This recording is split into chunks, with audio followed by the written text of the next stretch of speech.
Imagine this, a word so potent it lingers in her mind long after you've spoken it.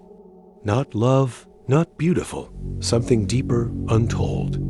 A word that bypasses logic and coils around her subconscious, awakening an attraction she can't explain. Here's the paradox. The more you chase her approval, the faster it slips away. Yet one word, spoken with precision, can unravel her defenses. What if desire isn't about grand gestures, but the deepest manipulation of psychology? What is this word? And why does it hold such power? The answer lies in the shadows of the human psyche. Why does this word work when others fail? Because attraction isn't rational. It's a silent war of instincts, shaped by forces most never see. Carl Jung knew. The unconscious mind craves symbols, not logic. Nietzsche understood.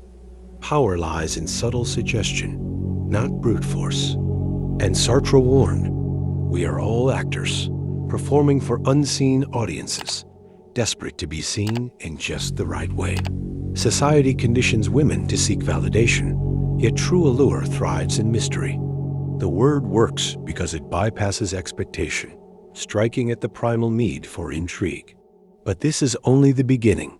The consequences run deeper than you think.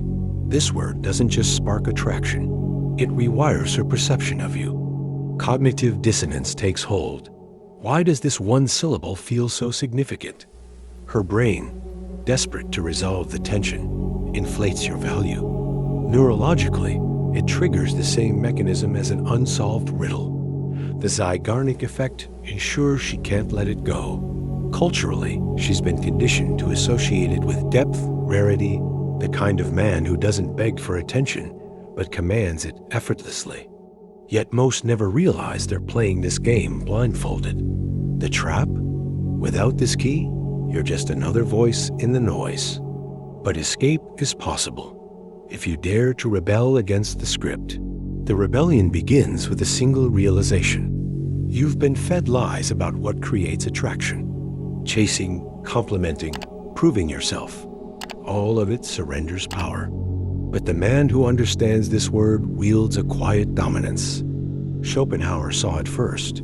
All desire is rooted in absence, in the tension of what's withheld. Viktor Frankl knew meaning is found not in pursuit, but in something deeper, something unspoken. This word works because it isn't desperate. It's a cipher, a key to bypass the ego and speak directly to longing. The secret? Stop seeking approval. Start invoking the unsaid. The word is merely the trigger. The real shift is in you. Now, the final revelation awaits. The word is mine, not as a claim of possession, but as an unshakable assertion of your reality. It whispers of primal belonging, of a man who doesn't ask, he knows. Jung called it the archetype of the sovereign. Nietzsche, the will to power in its purest form. But here's the truth. The word alone is nothing. It's the man behind it, the one who has faced his own depths and emerged ungoverned by need. When spoken from that place, it becomes a mirror. She doesn't fall for the syllable. She falls for the man who owns it. Now, who will you choose to be?